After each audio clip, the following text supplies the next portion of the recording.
அன்பு சினிகேஷ் நேயர்களுக்கு வணக்கம். திரைப்பார்வை அப்படிங்கிற நிகழ்ச்சியில் படத்தினுடைய திரை விமர்சனத்தை பார்க்கலாம்.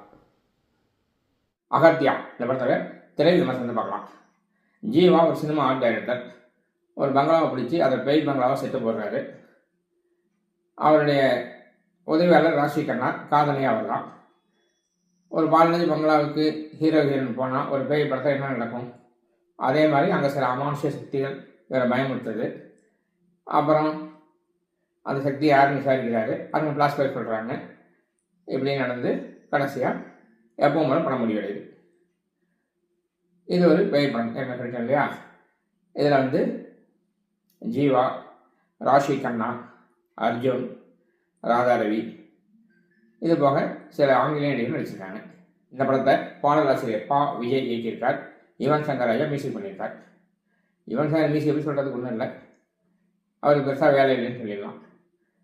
இயக்குனர் பா விஜய் இந்த கதையை எப்படி கையாண்டிருக்காருன்னு பார்க்கும்போது ஒரு வழக்கமான பேய் கதை எடுத்திருக்கார். சீசன்லாம் முடிஞ்ச பிறகு பேய் கதைப்படியே ஒரு பங்களாவுக்கு ஹீரோ ஹீரோன்னு போயிடுறாங்க. இதில் படக்குழுவாக போகிறாங்க, அவ்வளோதான் வித்தியாசம். அங்கே எப்பவும் போல் பேய்ங்க பயமுத்துறதும் அதை நம்பாமல் இருக்கிறதும் கடைசியாக நம்புறதும், நம்பின பிறகு அந்த பேய் பிளாஸ்பேக் சொல்லு இல்லையா, பிளாஸ்பேக் சொல்கிறத வேறு மாதிரி கட்டுறாரு, அவ்வளோதான். பிளாஸ்பேக்கில் பேயாளர்கள் அர்ஜுன் அவர்கள் ஹீரோவாக நடித்தார், வில்லனாக நடித்தார், இப்போ பேயாக நடிக்கிறார்.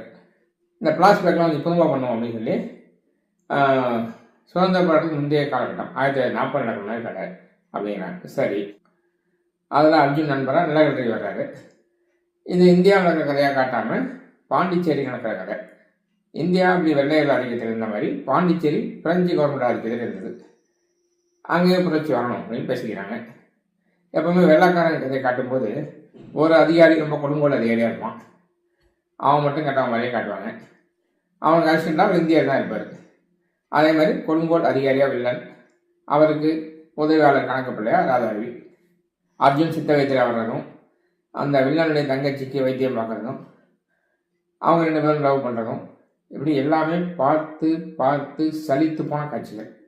அப்புறம் வில்லன் தங்கச்சியை கொள்கிறான், அர்ஜுனை கொள்கிறான், அப்புறம் அவனும் செத்து போகிறான். முடிஞ்சு போச்சு. இதில் யார் பழி வாங்க போகிறாங்க? எப்போவும் பேய் கதைன்னா நல்லவனை வில்லன் கொலை பண்ணிடுவான், அந்த நல்லவன் ஆவியாக ஹீரோ கிட்ட உதவி கேட்பான், இப்படி போகும். இல்லை வில்லனே ஆவியாக ஹீரோ பழி வாங்க பார்ப்பான், அப்படி போகும். இது எதுவுமே இல்லாமல் ஃப்ளாஷ்பேக்கில் வரக்கூடிய எல்லாமே செத்து போயிடுறாங்க. அப்புறம் அந்த ஆவி யாரை பழி வாங்கிறதுக்காக வந்திருக்குன்னு தெரியல.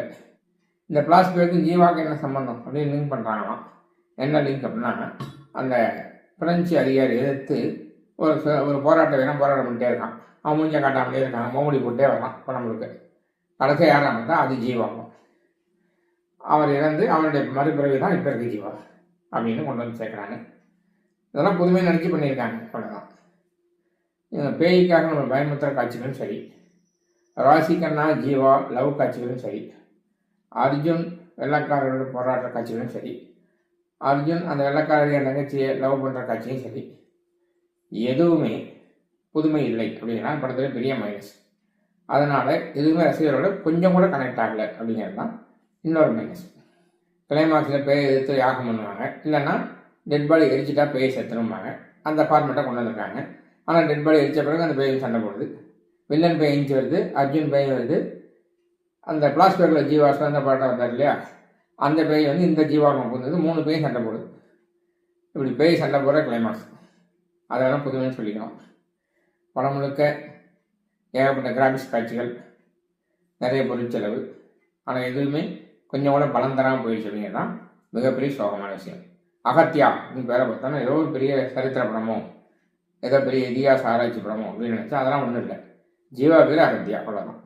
எல்லாம் அவருக்கு படையில ஷார்ட்டாக சொல்லிடுன்னு கேட்டிங்கன்னா 100 முறை இல்லை 1000 முறை பார்த்து பேய் கதையை 1001ஆம் முறை பார்க்க தயார் அப்படிங்கிற பார்க்கக்கூடிய படம் தான் இந்த அகத்தியா. வணக்கம்.